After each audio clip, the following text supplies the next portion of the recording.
प्रभु यीशु मसीह के नाम से आप सबों को नमस्कार और जय मसीह की।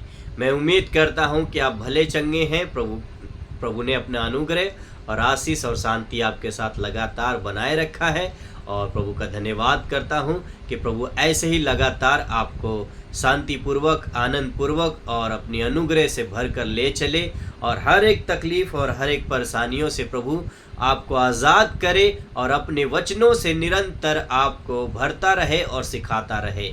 फिर से एक बार एक नई बातों को लेकर, एक नए विषयों को लेकर प्रभु ने जो मुझे दिया प्रेरणा के रूप में, वो सारी बातें मैं आपके सामने रखना चाहता हूँ।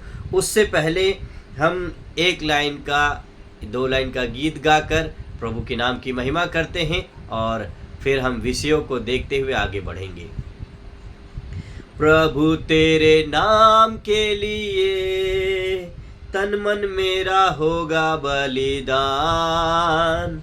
प्रभु तेरे नाम के लिए तन मन मेरा होगा बलिदान और तेरी महिमा के लिए जीवन के हर चुने हुए दान और तेरी महिमा के लिए जीवन के हर चुने हुए दान। प्रभु तेरे नाम के लिए तन मन मेरा होगा बलिदान। प्रभु तेरे नाम के लिए तन मन मेरा होगा बलिदान। ऐसे ही होने पाए, जब समय आए तो हम पीछे ना हटने पाए और जैसा हम कहते हैं वैसा करने के लिए प्रभु हमें ताकत और हिम्मत देने पाए और हमें आत्मा में ढाढ़स देने पाए और प्रभु के नाम की महिमा हो। आज जो विषय है वो हो सकता है आपको कहीं बुरा लग सके, हो सकता है आपको कुछ बातों के लिए तकलीफ़ लगे, तो मुझे माफ़ करिएगा, अपने आप को जांचिएगा, कहीं हमारा जीवन ऐसा ही तो नहीं है, कहीं हम दूसरों का ठोकर का कारण तो नहीं बन रहे हैं। प्रभु आपसे निरंतर बात करता है और अपनी आत्मा को प्रभु के हाथ में सौंप कर चलने की कोशिश करें, हमारे जीवन से कहीं किसी को तकलीफ़ ना हो। तो आज का विषय है, जो इन छोटों में से किसी एक को ठोकर खिलाता है। जो इन छोटों में से किसी एक को ठोकर खिलाता है। मत्ती रचित सुसमाचार उसका 18 अध्याय और उसके 6 वचनों से लिया हुआ यह विषय है और प्रभु के नाम की महिमा हो। कुछ बातों को, कुछ प्रस्तावना को मैं आपके सामने रखकर हम वचनों में आगे बढ़ेंगे। यह केवल एक चेतावनी नहीं है, यह केवल एक चेतावनी नहीं है, यह परमेश्वर का हृदय है। छोटे वे हैं जो विश्वास में कोमल है नहीं, जो अभी चलना सीख रहे हैं, जिनकी आशा दूसरों के जीवन को देखकर बढ़ती या टूटती है।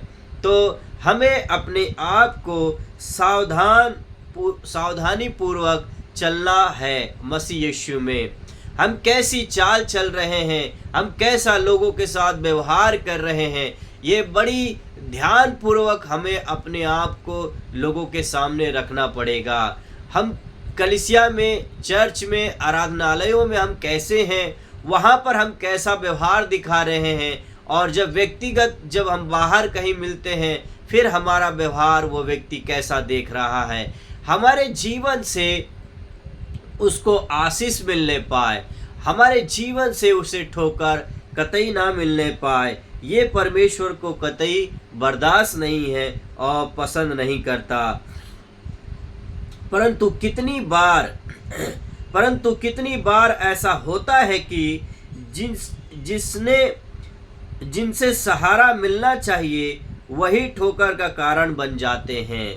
तो हम पर जब हम मसीह यीशु में आते हैं तो कई लोग उम्मीद देखते हैं, हमारे जीवन से उम्मीद को चाहते हैं, हमारे जीवन से उनको प्रार्थना की आवश्यकता होती है, वचनों से सीखने की कोशिश करते हैं। यदि हम उनके साथ उस तरीके का व्यवहार नहीं कर रहे हैं तो कहीं ना कहीं वो विचलित होंगे, अपना मन बदलेंगे, कहीं ना कहीं वो ठोकर खाएंगे, ऐसा हमारा जीवन कभी ना होने पाए। प्रभु जो आज मुझे लिखने के लिए और जो प्रेरणा दिया, मैं परमेश्वर का धन्यवाद करता हूँ। आगे एक बातों को और देखकर हम आगे बढ़ेंगे। एक कठोर शब्द, एक कपटी जीवन, एक गलत उदाहरण और एक आत्मा सदा के लिए घायल हो जाती है। एक आत्मा सदा के लिए घायल हो जाती है। परमेश्वर इसे हल्के में नहीं लेता, क्योंकि यह केवल मनुष्य को नहीं, उसके साथ परमेश्वर के संबंध को भी तोड़ता है। उसके संबंध को भी क्या करता है? तोड़ता है। तो आए हम पहला पॉइंट देखते हैं। ठोकर देना परमेश्वर की दृष्टि में अत्यंत भयंकर पाप है। ठोकर देना, ठोकर खिलाना परमेश्वर की दृष्टि में अत्यंत भयंकर पाप है। इसी मत्ती रचित सुसमाचार उसका 18 अध्याय उसका 6 वचन इसमें कहता है, उसके लिए यह भला होता कि एक बड़ी चक्की का पाट उसके गले में लटकाया जाता। समझ रहे हैं? देखिए, अगर किसी को समुद्र में फेंक देंगे वो जरूर मर जाएगा, लेकिन क्या है, वो तैर कर ऊपर ऊपर आएगा और किनारे पहुंच जाएगा, वो दिखेगा। अगर गले में चक्की का पाट या बोरी में कुछ और चीजें भरकर ओजनदार यदि किसी गहरे पानी में फेंकते तो वो व्यक्ति ऊपर नहीं दिखेगा, वो नीचे चला जाएगा। तो परमेश्वर का कहने का मतलब आप समझने की कोशिश करें। परमेश्वर ऐसे लोगों को देखना पसंद नहीं करता है। परमेश्वर ऐसे लोगों को देखना तक पसंद नहीं करता है जो अभी नए विश्वास में आए हैं, अभी वो एक अपना नया कदम मसीह यीशु में बढ़ा रहे हैं, अपने विश्वास को मजबूती की ओर ले जा रहे हैं। यदि हमारे जीवन से उसे ठोकर मिलता है तो परमेश्वर आपको, हमें या उनको जो ठोकर खिलाते हैं कतई बर्दाश्त करने वाला परमेश्वर नहीं है। परमेश्वर अपने चाहने वालों को, अपने पुकारने वालों को, अपने अनुसरण करने वालों को बहुत ज्यादा पसंद करता है। यदि उसके साथ कोई दुर्व्यवहार करता है, जैसा वचन लिखा है, यदि कोई तुम्हें छूता है तो मेरी आंख की पुतली को छूता है। जकरिया उसका 2 अध्याय उसका 8 वचन यही लिखा हुआ है, यदि जो कोई तुम्हें छूता है वो मेरी आंख की पुतली को छूता है। अब सोचिए कितना प्यार करता है। हमारी आंखों की पलकें मिनट या सेकंड में, क्या एक सेकंड से भी कई बार पहले वो क्या होता है, पलक झपक जाता है। तो ऐसे चीजों से प्रभु हमसे प्यार करता है और कहता जो कोई तुम्हें छूता है वो मेरी आंख की पुतली को छूता है। अब सोचिए कि कितना करीब रहना चाहता है परमेश्वर हमसे, कितना करीब उनके साथ रहता है जो नए अभी आ रहे हैं, मन फिरा कर पाप से, गुनाह से अपने पश्चाताप करके प्रभु के पास आते हैं। यदि कोई उनको ठगता है, यदि कोई उनको बेईमानी करता है उनके साथ, यदि उनके साथ कोई दुर्व्यवहार करता है, यदि कोई उनको ठोकर खिलाता है किसी कारण से, तो परमेश्वर बर्दाश्त नहीं करेगा उस व्यक्ति से, उस सज्जन से या किसी भी प्रकार से, वो बर्दाश्त करने वाला नहीं है। तो दूसरा वचन को देखते हैं, लूका 17 अध्याय उसका 1 और 2 में, ठोकरों का लगना अवश्य है, परंतु हाय उस मनुष्य पर जिसके कारण वे आती है। प्रभु का एक वचन तीमुथियों में लिखा है कि जितने भक्ति के साथ मसीह यीशु में जीवन व्यतीत करते हैं, मसीह यीशु के साथ जितने भी लोग भक्ति के साथ जीवन व्यतीत करते हैं, वे सब सताए जाएंगे, वे सब सताए जाएंगे सच्चाई के कारण। लेकिन यदि किसी ऐसे लोगों के कारण अगर उसको सताया जा रहा है, यदि वो दूसरों के कारण उसको ठोकर लग रहा है, तो परमेश्वर क्या करेगा? बर्दाश्त नहीं करेगा। यह वचन स्पष्ट करता है कि ठोकर देना कोई साधारण गलती नहीं है। यह ऐसा अपराध है जिसके लिए कठोर न्याय निश्चय है।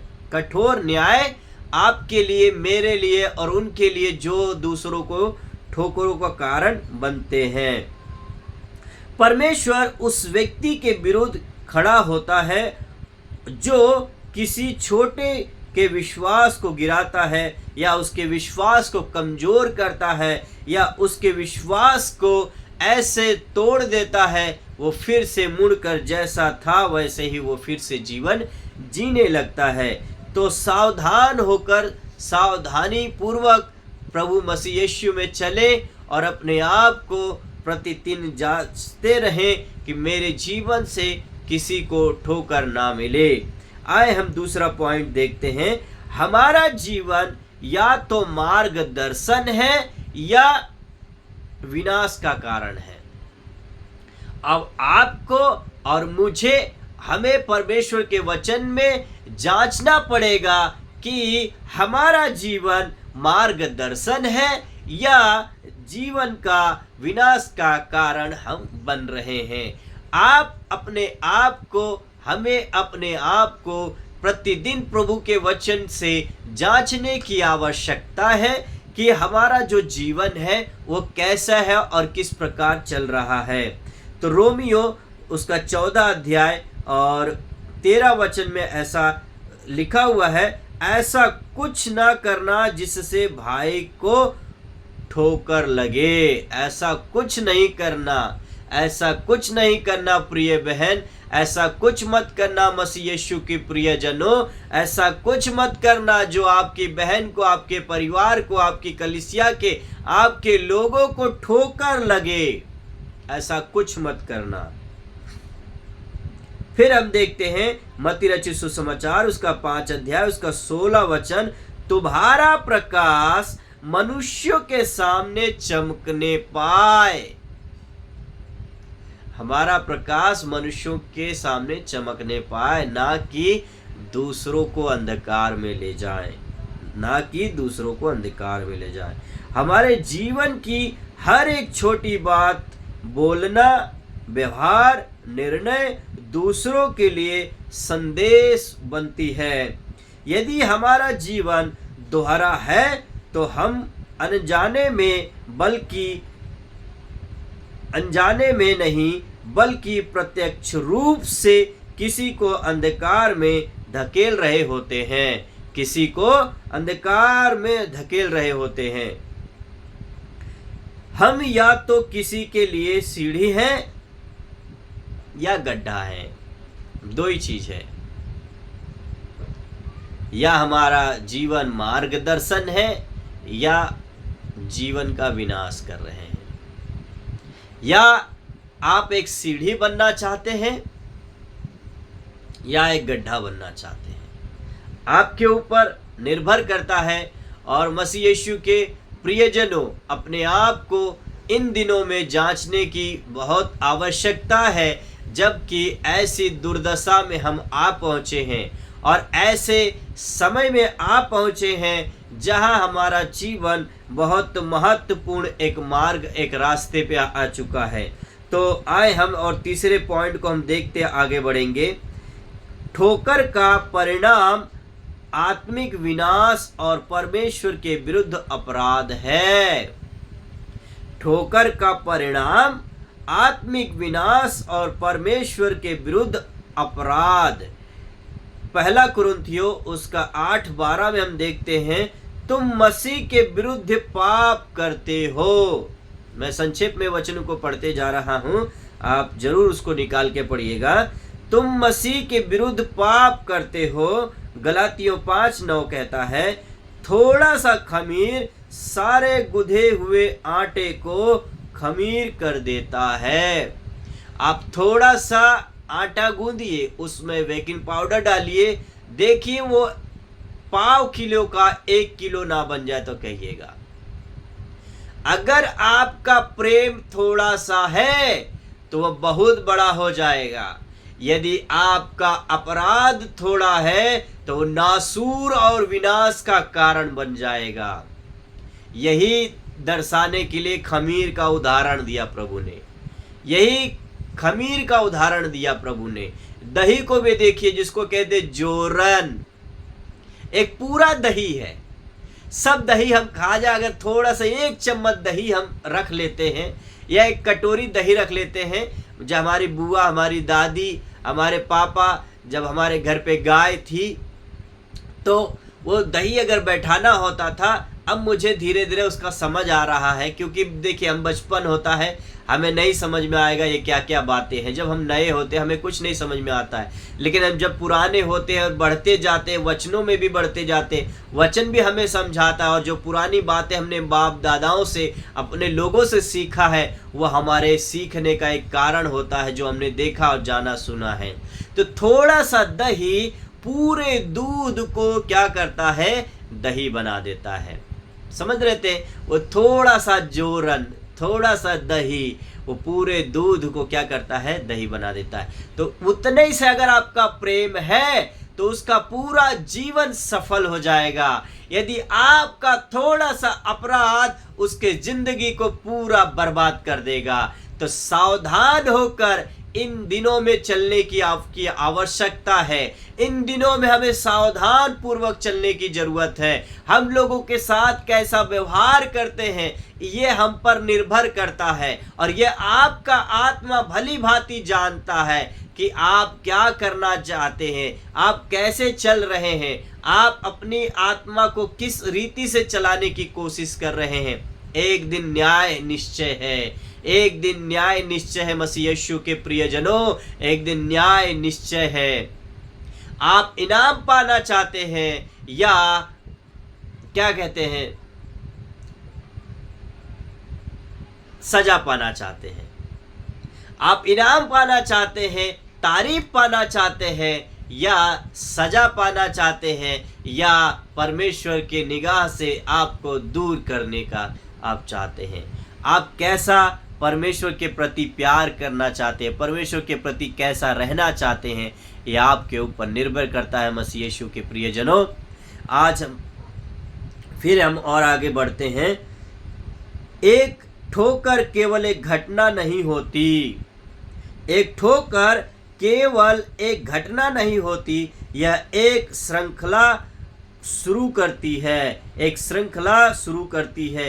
एक व्यक्ति गिरता है, फिर दूसरा उससे प्रभावित होता है, और धीरे धीरे कई जीवन नष्ट हो जाते हैं।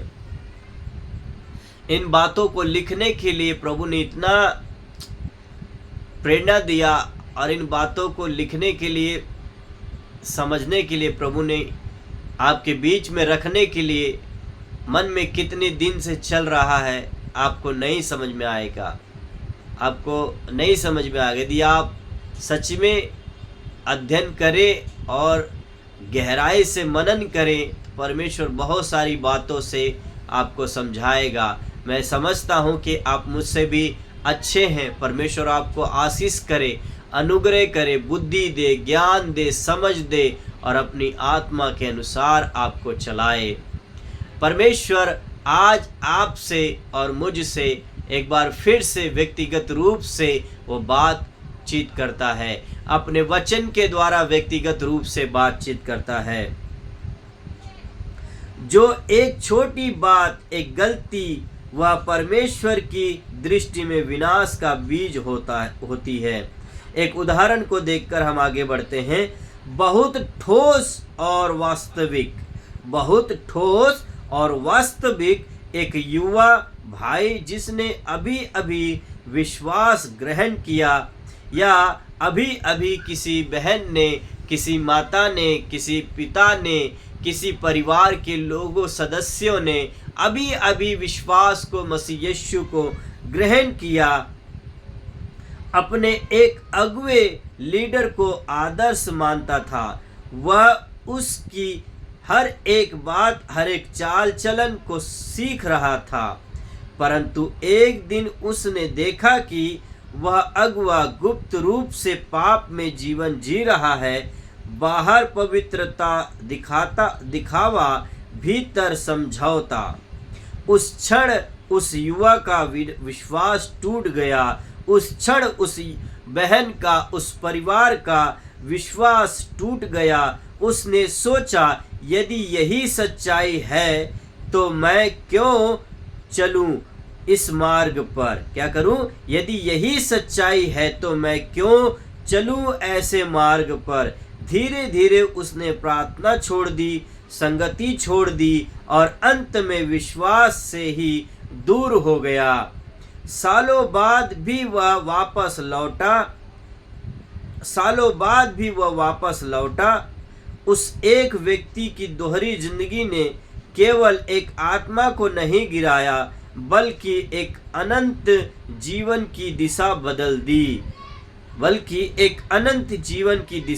बदल दी। कुछ बातों को निष्कर्ष मिला है, उस निष्कर्ष को मैं आपके सामने रखकर हम प्रार्थना करके समाप्त करेंगे। मसीह यीशु के प्रियजनों, मसीह यीशु में प्यारे भाई बहनों, मसीह यीशु में बड़े छोटे अगुए प्रभु में जो दास दासी हैं, मसीह यीशु में जो बुलाए गए और चुने गए सेवा के लिए, उन सबों के लिए बातें हैं। हम सबों के लिए यह बातें हैं। हमारा जीवन का प्रभाव हमारी सोच से कहीं अधिक गहरा होता है। हमारे जीवन का प्रभाव हमारी सोच से कहीं अधिक गहरा होता है। हम हर दिन या तो किसी को परमेश्वर के करीब ला रहे हैं या अनजाने में उसे दूर धकेल रहे हैं। परमेश्वर हमें केवल अपने लिए नहीं बल्कि दूसरों के लिए भी जिम्मेदार ठहराता है। इसलिए मसीह यीशु के प्रियजनों, इसलिए मसीह यीशु में प्यारे भाई बहनों, इसलिए हमारा हर शब्द, हर कदम किसी के विश्वास का भविष्य तय कर सकता है, किसी के भविष्य को तय कर सकता है। छोटी प्रार्थना, आप कितनी बातें उनको सिखाते हैं और फिर वही हरकतें अगर करेंगे तो वो सारी बातें बेकार हो जाएगा। क्या हो जाएगा? बेकार हो जाएगा। तो ऐसा ना करें, अपने आप को जांचने की कोशिश करें। प्रतिदिन प्रतिभोर वचन को लेकर अपने आप को जांचते परखते हुए लेकर चले। प्रभु आपसे भली भांति बातचीत कर रहा है। प्रभु आपसे इन वचनों के द्वारा प्रभु आपसे बातचीत करे। यदि हमारी कहीं भूल चूक है, यदि हमारा कहीं ऐसी बातें हैं, तो प्रभु हमें क्षमा करके एक नए तरीके से हमें ले चलने में मदद करेगा और हमारे जीवन से किसी को नाश होने नहीं देगा। और आप भी सावधान रहें और कोशिश करें कि हमारे जीवन से किसी को तकलीफ ना मिलने पाए, हमारे जीवन से किसी को ठोकर का कारण ना बनने पाए। हम एक छोटी सी प्रार्थना करके समाप्त करते हैं।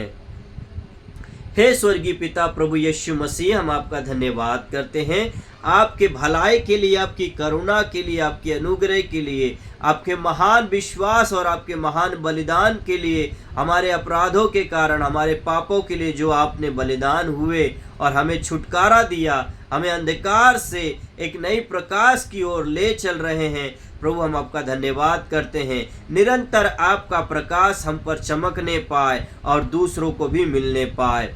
हम तेरे सामने नम्र होकर आते हैं प्रभु। यदि कभी हमारे कारण किसी को ठोकर लगी हो तो हमें क्षमा कर दे प्रभु। हमें समझने की साहस दे परमेश्वर। हमें बुद्धि और ज्ञान दे।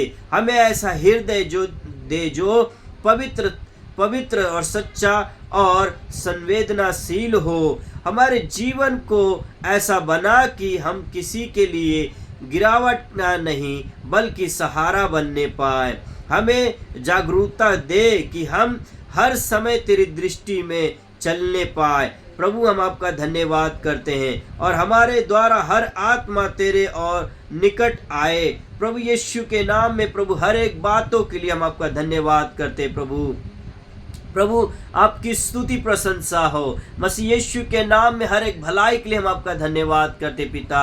मसीह यीशु के द्वारा जो आपने हमसे प्रेम किया उसके लिए हम धन्यवाद करते पिता। हर एक बातों के लिए धन्यवाद करते हैं। सारा आदर महिमा इज्जत गौरव प्रभु हम आपको देते हैं। धन्यवाद के साथ प्रभु यीशु मसीह के नाम से इस प्रार्थना को मांगते पिता। सुने और ग्रहण करें। आमीन आमीन आमीन।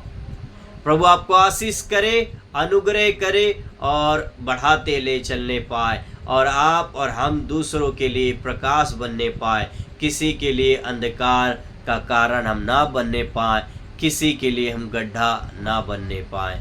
प्रभु आपको मदद करने पाए, आपको आशीष और अनुग्रह करने पाए। धन्यवाद, प्रभु के नाम की महिमा हो।